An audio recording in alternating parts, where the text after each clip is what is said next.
दोस्तों, आप सबको राजीव मेहता का आज फिर से नमस्कार। आज हम फिर साथ-साथ हैं। चर्चा वही है, शांति, शांति, शांति। शांति आप जानते हैं, हमें हर पल, हर क्षण चाहिए और इसी शांति की हम चर्चा करते हैं जब हम आपस में मिलते हैं। शांति के लिए मैंने कई बार बताया कि हम मांगते तो हैं, लेकिन बाहर बनाए हुए रास्तों से हमें शांति मिलती नहीं।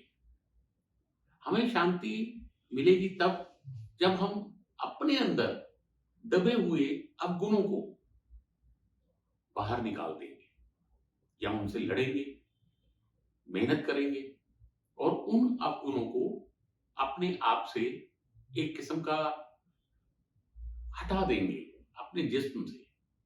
सही मायने में वो हमारे जिस्म के साथ चिपके हुए हैं। मैं आपको एक फ़िल्म का एग्ज़ाम्पल देता हूँ, एक इंग्लिश फ़िल्म थी स्पाइडरमैन। उसमें उसकी ड्रेस जो है, वो रेड से ब्लैक हो जाती है और जब वो ब्लैक होती है, तो वो विलेन बन जाता है। फिर बड़ी कोशिश करके उस काली ड्रेस को वो उतारता है और जब वो उतर जाती है, तो वापस वो स्पाइडरमैन बन जाता है। शांति में भी हमें अपने आप से लड़ना पड़ता है। शांति हमारे अंदर ही है और शांति के लिए हमें एक जद्दोजहद कह लो या एक मेहनत करनी पड़ती है। दिन-रात, हर क्षण अपने अंदर छुपे हुए अवगुणों को दूर करने के लिए। ईश्वर ने इंसान बनाया है, मैं मानता हूँ, लेकिन ईश्वर ने इस इंसान को कुछ गुण दिए हैं, तो कुछ अवगुण भी दिए हैं। एक सोचने की शक्ति दी है और वो बहुत बड़ी शक्ति है, लेकिन उसके साथ-साथ कुछ अवगुणों को डाल दिया है, ताकि इंसान ज़िंदगी भर ज़्यादा से ज़्यादा उनसे लड़ता रहे।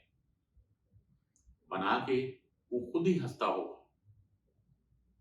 ना करते अगर उन अवगुणों को हम अपने आप से दूर नहीं करेंगे,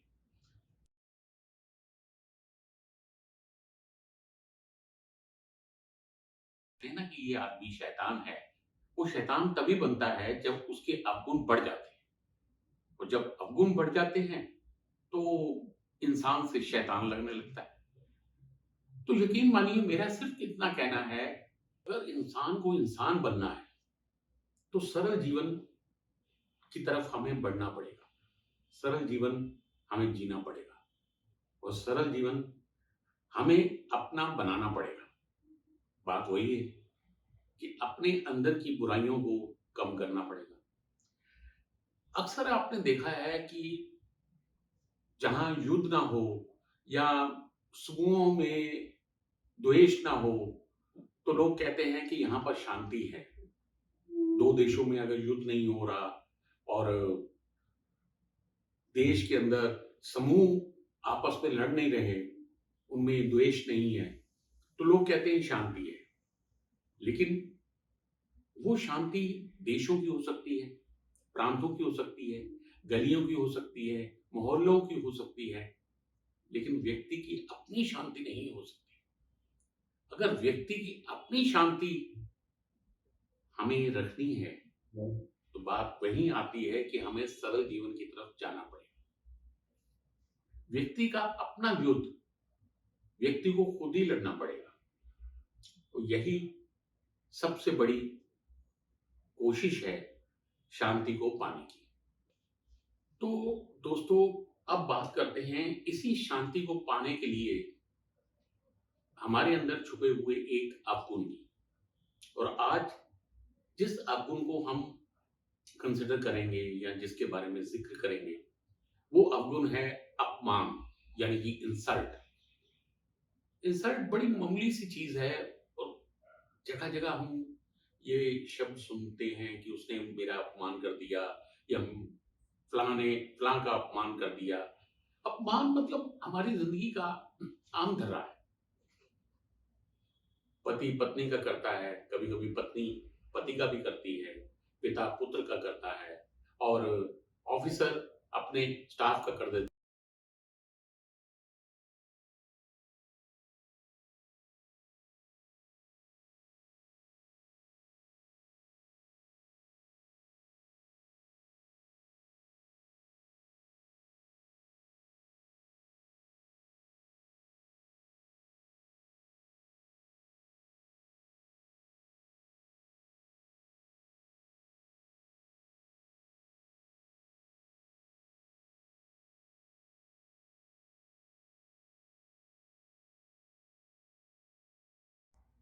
उसकी भावना को तो बहुत ठेस पहुँचती है। करने वाला ये महसूस नहीं कर पाता। वो जो सहता है, वो सहता चला जाता है और अगर वो सहता चला जाता है, तो बीमार हो जाता है और अगर वो सहे ना, क्रोध में आ जाए, तो युद्ध हो जाता है। दोस्तों, मैं आपको एक सच्ची बात सुनाता हूँ। ये बात है सन 1920 के आसपास की। एक हिंदुस्तानी राजा थे, राजा जय सिंह प्रभाकर। वो घूमने के लिए लंदन गए। लंदन में उन्होंने जब देखा तो एक बहुत बड़ा शोरूम था रोल्स रॉयस का। रोल्स रॉयस एक कार है, बहुत महंगी कार। वो अंदर चले गए। अंदर जाके जब भाव पूछने लगे तो वहां के कर्मचारियों ने उनकी हंसी उड़ाई और उन्हें धक्के मारकर शोरूम से बाहर निकाल दिया। कारण सिर्फ इतना था कि वो अपनी साधारण पोशाक में थे। उस पोशाक में उन लोगों ने समझा कि ये गरीब आदमी हिंदुस्तानी हमारी रोल्स रॉयस कहाँ से खरीदेगा। जबकि वो बेचने वाले भी कोई अमीर नहीं थे, सेल्समैन ही थे। लेकिन उनकी बेवकूफी कितनी बड़ी हुई और कितनी बड़ी गलती उन्होंने की, वो खुद भी नहीं समझ पाए उस वक्त। राजा वापस आ गए और वापस आके उन्होंने ऐलान किया कि मुझे ढेर सारी रोल्स रॉयस चाहिए। पैसा रोल्स रॉयस को ट्रांसफर हुआ और रोल्स रॉयस ढेर सारी उस शहर में, उनके नगर में, उनके पास आ गई। तो यकीन मानिए, राजा ने वो रोल्स रॉयस बैठने के लिए नहीं मंगाई थी। उनके अंदर एक क्रोध था, एक अपमान सह रहे थे। उन्होंने वो रोल्स रॉयस नगर का कूड़ा उठाने के लिए लगा दी। जी, वो रोल्स रॉयस एक कूड़े की तरह, जैसे कूड़ा उठाते हैं जगह जगह से, वो गली गली जाती और कूड़ा उठा के लाती। ये खबर जंगल में आग की तरह फैली और रोल्स रॉयस के मालिकों तक पहुंच गई। जब उनको पता चला तो वो हैरान हो गए। उन्होंने राजा से संपर्क किया। राजा ने उन्हें बोला कि तुम लोग अजीबोगरीब हो। तुम्हारे शोरूम पे मैं गया और तुम्हारे जो अधिकारी थे, उन्होंने ये व्यवहार किया मेरे साथ। अब आप ही समझो, कोई तरीका है? अगर मैं गरीब भी होता तो मुझे भाव बताने में उनका क्या जाता था। उन्होंने भाव बताने की बजाय मुझे धक्के मार के बाहर निकाल दिया। तो अभी तो मैं यही कहूंगा जो कर रहा हूं। मालिक जो रोल्स रॉयस के थे, उनके पैरों में पड़ गए और माफी मांगने लगे। राजा भी दयालु थे, माफ कर दिया। लेकिन कितनी बड़ी शिक्षा मिलती है इस कहानी से।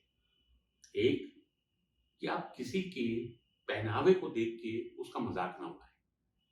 दूसरा, आपकी अपनी औकात नहीं है, लेकिन आप दूसरे को एक अजीब औकात में तोल रहे हैं।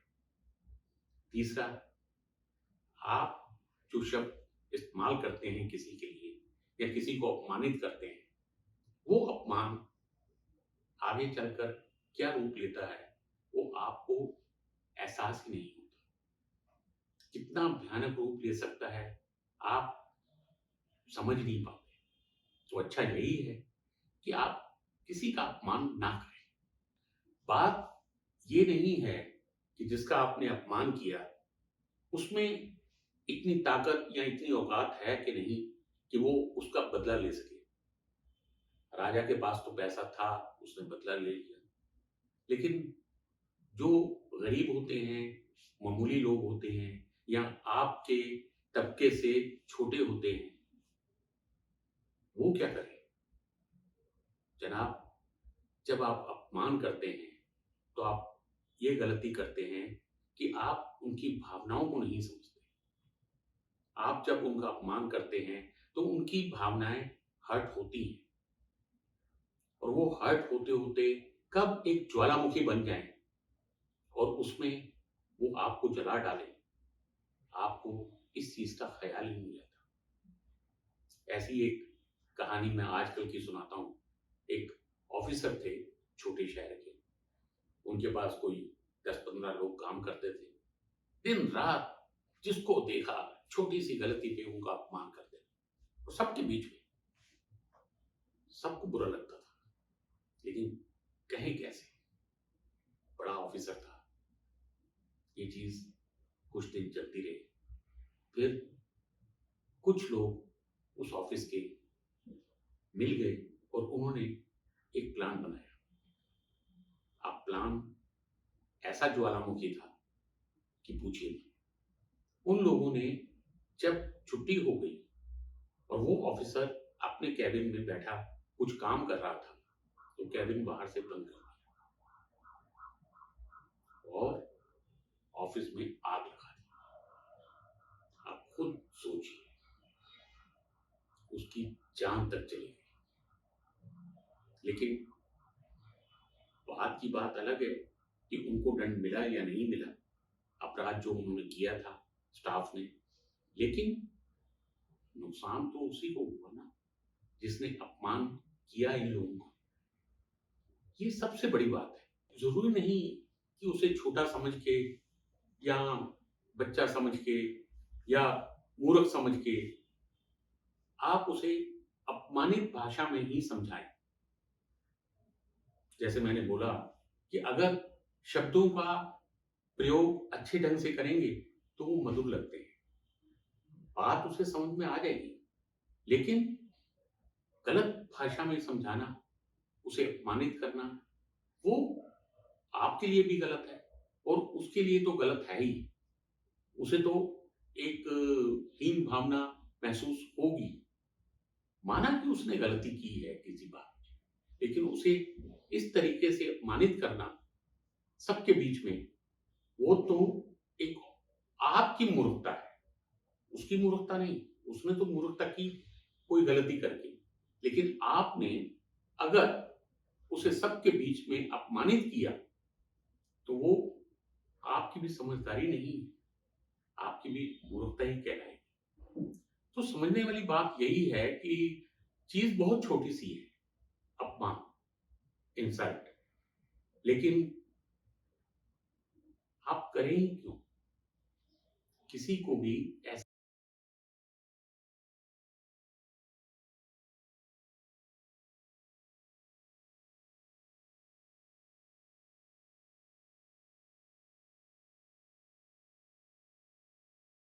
सुलझी हुई भाषा में बोलिए, जिससे कि आपका काम भी हो जाए और वो व्यक्ति जिसने छोटी-मोटी गलती की है या काम को लेट कर रहा है, वो समझ भी जाए। बस यही फ़र्क है। इस बुराई से दूर रहने के लिए सबसे ज़रूरी बात है कि अगर कोई दूसरा अपमान करे, तो आप अगर उससे बचना चाहते हैं 1-2 बार, तो खामोश रहना ही सबसे अच्छी बात है। अपने अंदर द्वेष ना लाएँ, क्योंकि द्वेष लाएँगे तो आप में क्रोध पनपेगा। क्रोध पनपेगा तो आप किसी अपराध की तरफ बढ़ेंगे। तो अच्छा यही है कि ऐसे लोगों को माफ़ कर दें, जो अपमान करते हैं। लेकिन जो लोग अपमान करते हैं, उन्हें भी सोचना चाहिए कि भाषा ऐसी रखें कि दूसरों को अपमानित ना होना पड़े। समझे आप? बात वही है कि जितने अवगुण हम कम करेंगे, शांति उतना ही हमारे करीब आएगी। हम हर वक़्त कहते रहते हैं शांति, शांति, शांति। लेकिन ऐसी शांति का क्या फ़ायदा जो हमसे अपना जीवन ही छीन ले या हमारी बनी बनाई साख को मिट्टी में मिला दे। समझना हमें ही है और इस शांति को पाने के लिए हमें सही रास्ते पे जाने के लिए अपने आप को सरल बनाना ही पड़ेगा। अपनी भाषा को एक अच्छी भाषा बना के दूसरे से विचार विमर्श करना पड़ेगा। ये ना लगे उसे कि हम अपमानित हो रहे हैं। शांति पानी है तो हमें दूसरे के विचारों को भी समझना पड़ेगा, दूसरे की भावनाओं को भी समझना पड़ेगा। तो आप समझे, अवगुण है अपमान। इस अपमान से जितना हम बचें उतना ही हमारे लिए अच्छा है और शांति उतना ही हमारे करीब आएगी। अपमान के बारे में अगर मैं समझाने लगूं तो कई दिन कई रातें बीत जाएंगी, मैं समझा नहीं पाऊंगा।